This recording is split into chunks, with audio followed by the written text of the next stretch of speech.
Imagine a city so successful that even the people who finally make it there can't afford to stay. That's Seoul. Millions of South Koreans spend years trying to get into the capital, chasing better universities, better jobs, and better lives. But after finally making it there, many eventually find themselves packing their bags and moving out. So how did the city everyone wants to live in become a city so difficult to live in? To understand why so many people eventually leave Seoul, you first have to understand why almost everyone tries to get there in the first place. It isn't really a choice between cities. It's closer to a funnel with only one real exit. Start with where the opportunities actually sit. Roughly half of South Korea's entire population already lives in the greater Seoul metropolitan area, and that concentration isn't an accident of geography. It's the direct result of decades of decisions stacking on top of each other. The country's most prestigious universities are clustered there. The headquarters of Samsung, Hyundai, SK, and LG. The chaebol conglomerates that still define career prestige and salary in Korea sit there. Government ministries sit there. Culture, media, and entertainment industries sit there. Sociologist Kim Yong-chong has described this as a self-reinforcing loop. Education pulls people toward Seoul. Jobs pull people toward the universities. Money follows the jobs, and housing prices follow the money, each layer locking the next one further into place. Think about how unusual that actually is. Nearly half of an entire country's population is concentrated around one metropolitan area. Imagine if almost half of the United States lived around New York City, or if nearly half of the United Kingdom lived around London. That's the scale of Seoul's gravitational pull. And once that much opportunity is concentrated in one place, leaving becomes much harder than simply moving to another city. Picture what that actually looks like for a young person growing up outside the capital. A talented student in a smaller provincial city faces a quiet, unspoken calculation almost from adolescence. Stay near family, near a slower pace of life, near lower costs, and accept meaningfully narrower options, or leave for Seoul and accept a harder, more expensive, more competitive life in exchange for access to nearly everything the country considers a real opportunity. For an enormous share of ambitious young Koreans, that isn't really a difficult decision. It's barely a decision at all. Economist Sok Yong-fang has pointed out that when opportunity concentrates this heavily in one place, migration toward it stops behaving like a preference and starts behaving like a structural inevitability. So they come. Every year, thousands of young people leave their home provinces for university dormitories, shared studio apartments, and entry-level jobs in a city that has been absorbing new arrivals for decades.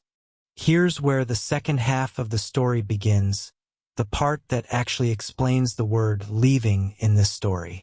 Seoul's housing costs, driven by exactly this relentless demand, have climbed to levels that put it among the least affordable major cities on Earth relative to local income. A young professional who arrived in their 20s chasing opportunity can spend a decade building a career, a relationship, maybe starting a family, and still find that owning, or even comfortably renting, a proper apartment inside the city itself remains out of reach. Regional planner Kim Jin-soo has documented a clear, measurable pattern. As Seoul residents marry, have children, or simply age out of tolerating cramped studio living, a significant share relocate not back to their home provinces, but outward into the satellite cities and commuter towns ringing the capital, close enough to still reach Seoul for work, far enough away to actually afford a livable home. And here's where the cycle becomes almost impossible to escape. High-paying jobs remain in Seoul, so companies stay in Seoul. Graduates keep moving to Seoul. More people arrive. Housing demand rises. Prices rise. And people who can no longer afford the center move farther outward, while still depending on Seoul for their jobs. The city keeps pulling people in, even as its own success pushes them away. Picture that concretely. A couple in their early 30s, both working in Seoul, spending 2 or 3 hours a day commuting from a new apartment complex an hour outside the city, because the version of Seoul they could actually afford to live inside no longer exists for people at their income level.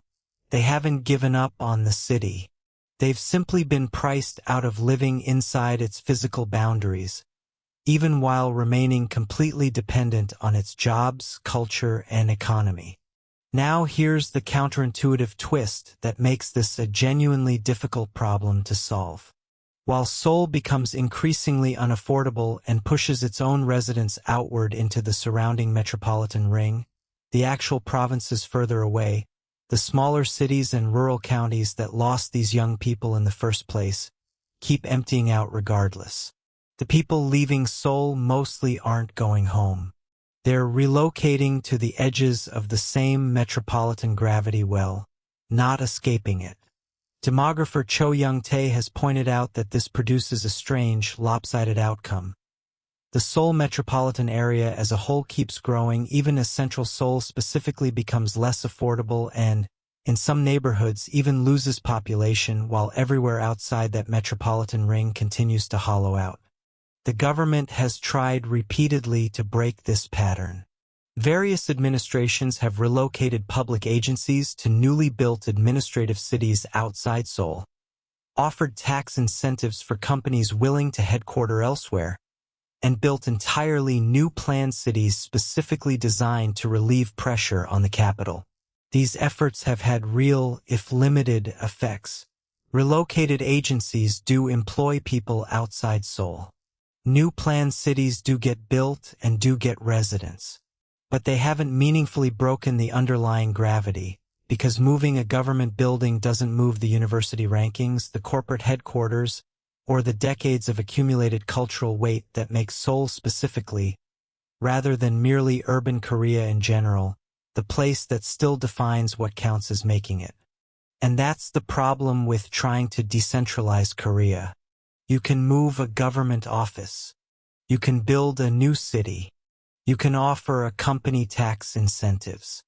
But you can't move decades of accumulated opportunity overnight. Here's the paradox worth sitting with because it's the real engine driving all of this. Seoul's very success is what makes it increasingly unlivable. The more genuinely impressive Seoul becomes, the more people want to live there. The more people want to live there, the more expensive it becomes to actually do so. The more expensive it becomes, the more its own residents get pushed toward its outer edges, even as the deeper provinces, the actual rest of the country, continue losing the young people they need just to function. Success and unlivability aren't opposing forces here. They're the same mechanism running in the same direction, feeding each other. You started this story wondering why people leave Seoul. But here's the uncomfortable truth. Most of them never really leave Seoul at all. They leave the city. They move to satellite towns. They spend hours commuting back. They still depend on its universities, companies, hospitals, culture, and opportunities. They have escaped Seoul's housing market without escaping Seoul's gravitational pull. That's the real paradox. Seoul didn't become this dominant because South Korea planned to create one enormous city. It became dominant because every generation kept following the same opportunities into the same place.